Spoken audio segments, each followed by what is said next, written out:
ৰাজ্যত চলিছে দালালৰ দপদপনি আৰক্ষীৰ নামত ধন দাবী একাংশ দালালৰ মুখ্যমন্ত্ৰীৰ কঠোৰ নিৰ্দেশক বুঢ়া আঙুলি দালালৰ মুখ্যমন্ত্ৰী ডক্টৰ হিমন্ত বিশ্ব শৰ্মাৰ নিৰ্দেশকো কেৰেপ নকৰে একাংশ দালালে ৰাজ্যত এতিয়াও দালালৰ মুক্ত বিচৰণ চিৰাং জিলাৰ ২ নং গৰাইমাৰীৰ বাসিন্দা শ্ৰমিক উমৰ আলীক যোৱা ১৩ তাৰিখে বঙাইগাঁও জিলাৰ দেউতাৰীৰ বাসিন্দা কৰিম আলীয়ে ফোনযোগে তেওঁৰ বাসগৃহত মাতি আনি কয় যে যোৰহাট জিলাত তোমাৰ বিৰুদ্ধে গোচৰ ৰুজু হৈছে আৰু উক্ত গোচৰটো সম্প্ৰতি বঙাইগাঁও জিলা আৰক্ষী অধীক্ষকৰ হাতত আছে এই গোচৰ নিষ্পত্তি নকৰিলে বিপদ হ'ব বুলি শ্ৰমিক উমৰ আলীক ভয় দেখুৱাই কৰিম আলীয়ে শ্ৰমিক উমৰ আলী শংকিত হৈ উপায় বিচৰাত কৰিম আলীয়ে গোচৰ নিষ্পত্তিৰ বাবে বঙাইগাঁও জিলা আৰক্ষী অধীক্ষকৰ নামত ৪০ৰ পৰা ৫০,০০০ টকা দাবী কৰে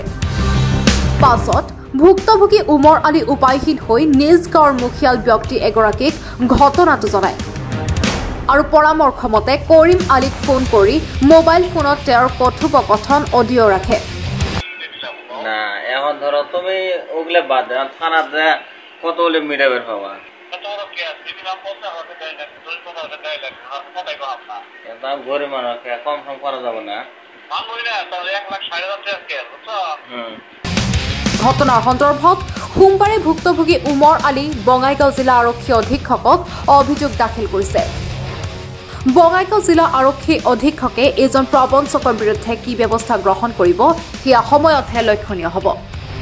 কই নৰু তাৰ মানে এইটো আমাৰে গাঁৱৰ ল'ৰা আমাৰ চকুৰ আগতে ডাঙৰ দীঘল হ'ল বৰ্তমানে এই ঠেলাৰ মাটি কাটি আছে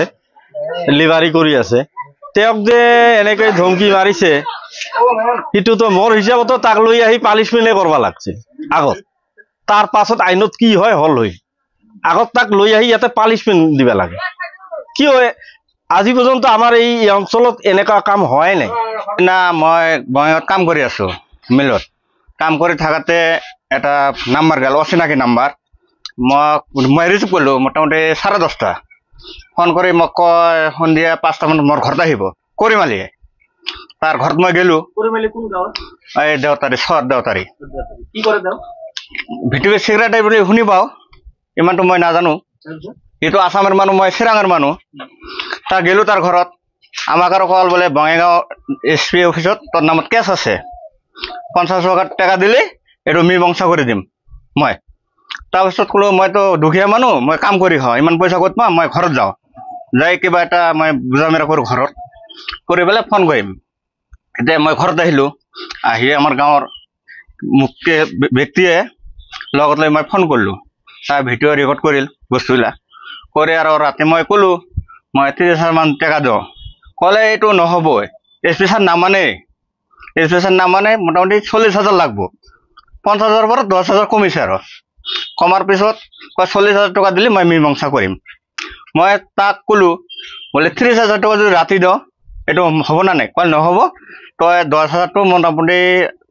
10 দিন পিছত দিবি মই এইটো জামিন হ'ম গাঁৱৰ ব্যক্তিৰ মৰ্মতে মাননীয় মুখ্যমন্ত্ৰী যি ধৰণত দালালৰ বিৰুদ্ধে ব্যৱস্থা লৈ আছে সেই সময়ৰ ভিতৰতে বঙাইগাঁও জিলাৰ দেউতাৰী গাঁৱৰ কৰিম আলী নামৰ এজন ব্যক্তিয়ে আমাৰ চিৰাং জিলাৰ ২ নম্বৰ গৰাইমাৰী গাঁৱৰ এজনক ৰাতি ফোন যোগে তেওঁ ধন দাবীৰ বিষয়ে আলোচনা চলায় আৰু SP মহোদয়ে যিজন বঙাইগাঁও জিলাৰ SP আছে সেই SP জনক মই অনুৰোধ জনাইছোঁ যে তেওঁলোকৰ বিৰুদ্ধে অতি কঠোৰ বিহিত ব্যৱস্থা ল'ব লাগে মানিকপুৰৰ পৰা ৰফিকুল ইছলামৰ প্ৰতিবেদন প্ৰতিবিম্ব লাইভ